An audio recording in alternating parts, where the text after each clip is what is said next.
வணக்கம் உறவுகளே.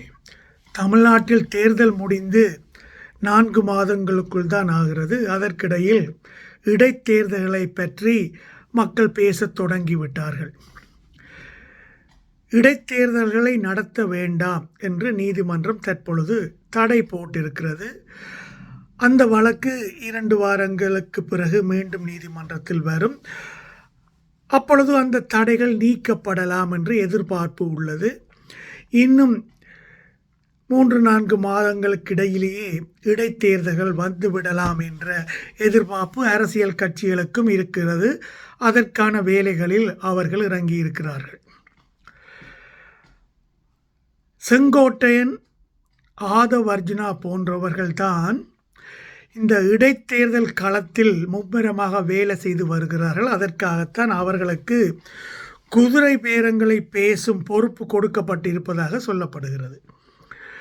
ஏற்கனவே 5-6 பேர் அதிமுகவில் இருந்து ரிசைன் பண்ணி வந்து விட்டார்கள். அந்த வழக்கு இன்னும் தொடர்கிறது.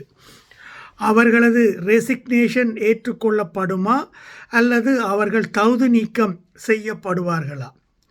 எப்படி இருந்தாலும் அந்த முடிவை கோர்ட்தான் எடுக்க வேண்டும். 2 முடிவுகளிலும் அவர்கள் எம்எல்ஏ பதவியை இழப்பார்கள். ஆனால் அவர்கள் மீண்டும் எம்எல்ஏக்காக தேர்தலில் நிற்கலாம். அதில் நீதிமன்றம் தலையிடாது. இதனால் கட்சி மாறி வந்தவர்கள், குதிரை பேரத்தால் ஆதாயம் பெற்று வந்தவர்கள் தாவேகா கட்சியில் மீண்டும் தேர்தலில் நிற்க வாய்ப்பு கொடுப்பாரா ஜோசப் விஜய்? இது ஒரு பெரிய கேள்விக்குறியாக நிற்கிறது உறவுகள். ஏனென்றால் கட்சி மாறி வந்தவர்களுக்கு பதவி கொடுத்தோம் என்றால், தேர்தலுக்கு நிற்க வாய்ப்பு கொடுத்தால், குதிரை பேரம் செய்யும் கட்சி என்பது மேலும் உறுதியாகி தனது பெயருக்கு மீண்டும் ஒரு டேமேஜ் ஏற்பட்டுவிடும். அதனால் தனக்கு ஏற்கனவே தனது சினிமா கரியரில் விசுவாசமாக இருந்தவர்கள், போஸ்டர் ஒட்டியவர்கள், பால் அபிஷேகம் செய்தவர்கள் என்று ஒரு லிஸ்டே இருக்கிறது. அப்படி தன்னை ரசித்த தனது ரசிகர் பட்டாளத்தில் இருந்து எம்எல்ஏகளுக்கு போட்டியிடுவதற்கு ஆக்களை தேர்ந்தெடுப்பதா என்ற ஒரு சிந்தனையிலும் ஜோசப் விஜய் இருப்பதாக சொல்லப்படுகிறது. அதே நேரம் ஏற்கனவே கட்சி மாறி வந்தவர்கள் சிலர் சொல்லுகிறார்களாம், அதிமுக எம்எல்ஏகளுக்கு நீங்கள் வருவதற்கு அவசரப்பட வேண்டாம், நாங்கள் மொக்குத்தனமாக ரிசைன் பண்ணி வந்து விட்டோம், இங்கே எங்களுக்கு எதிர்பார்த்தது கிடைக்கவில்லை, கிடைக்குமோ என்று தெரியாத நிலையில் நாங்கள் இருக்கிறோம், இதனால் நீங்கள் அவசரப்பட்டு ரிசைன் பண்ணி வர வேண்டாம் என்று ரகசியமாக சொல்வதாகவும் தகவல்கள் கசிகின்றன உறவுகளே. செங்கோட்டையன் அண்மையில் சொல்லியிருந்தார், இன்னும் 10 எம்எல்ஏக்கள் தங்கள் பக்கம் கட்சி தாவ இருப்பதாக அறிவித்திருந்தார். அப்படியே போனால் அதிமுக கட்சி மதிமுக கட்சி போல சுருங்கி நொறுங்கி விடும் என்றெல்லாம் கிண்டல் அடித்திருந்தார். இப்படி இந்த கட்சி மாறும் அவலங்கள், குதிரை பேரம் பேசும் அவலங்கள் எல்லாம் தொடர்ந்து நிகழ்வதால் ஒரு கட்டத்தில் ஜோசப் விஜய் நினைக்கக்கூடும், முழுக்க நினைந்தவளுக்கு முக்காடு எண்ணத்துக்கு என்று எங்கள் கட்சியை பற்றி இது குதிரை பேரம் பேசும் கட்சி, எம்எல்ஏக்களை விலைக்கு வேண்டித்தான் ஆட்சியை தக்க வைத்துக் கொள்கிறார் என்ற தகவல்கள், செய்திகள் எல்லாம் ஏற்கனவே மக்கள் மத்தியில் சென்று விட்டது. இதில் மறைப்பதற்கு எதுவுமே ஒன்றுமில்லை. நாங்கள் துணிந்து குதிரை பேரம் பேசி ரொம்ப பேரை அப்படியே அள்ளிவிடலாம் என்று கூடி ஜோசப் விஜய் நினைக்கலாம். இப்படி பலவிதமான சிந்தனைகளில் சிந்தித்து கொண்டிருக்கும் ஜோசப் விஜய்க்கு வரப்போகிற இடைத்தேர்தல்கள் பெரிய ஏமாற்றத்தை கொடுக்கலாம் என்றும் அரசியல் விமர்சகர்கள் சொல்கிறார்கள் உறவுகளை. காரணம் என்னவென்றால், மக்கள் 2 விதமாக சிந்திக்கிறார்களாம். ஒன்று, ஏற்கனவே நாங்கள் மடத்தனமாக சினிமா மாயையில் ஒரு நடிகனை தலைவனாக்கினால் நிறைய மாற்றங்கள் வரும் என்று எதிர்பார்த்து வாக்களித்தோம். ஆனால் அதெல்லாம் பெரிய ஏமாற்றமாக போய்விட்டது கடந்த 100 நாட்களுக்கு மேல்.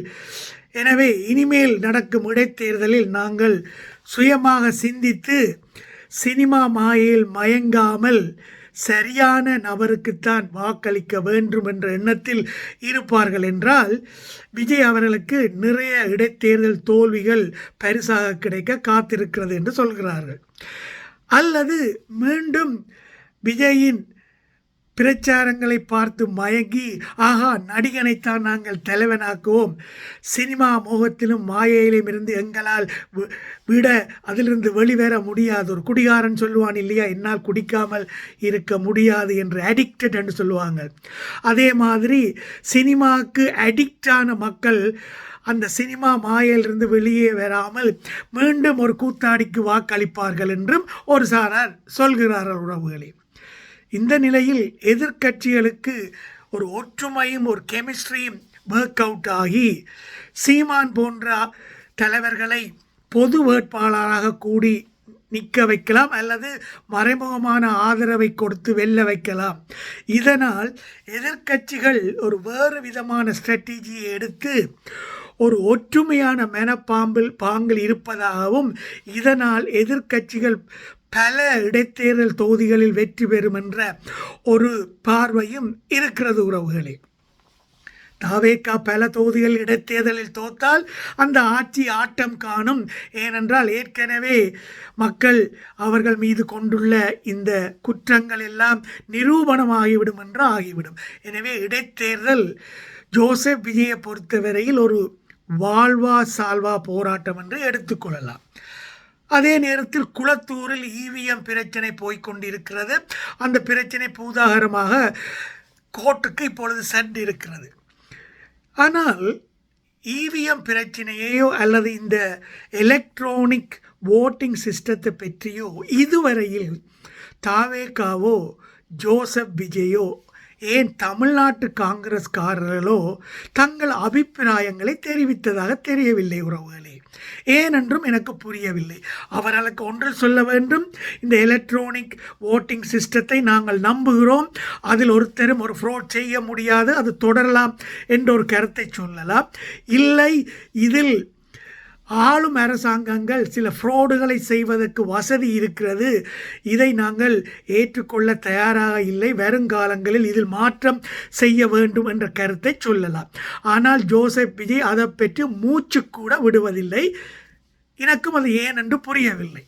இந்த நிலையில் உறவுகளே, எதிர்க்கட்சிகள் எல்லாம் ஒன்று சேர்ந்து இடைத்தேர்தலில் தாவேகாவை மண் கவ்வ வைப்பதற்கு ஒற்றுமையாக செயற்படுவார்கள் என்ற நம்பிக்கையில்தான் பொதுமக்கள் இப்பொழுது இருக்கிறார்கள்.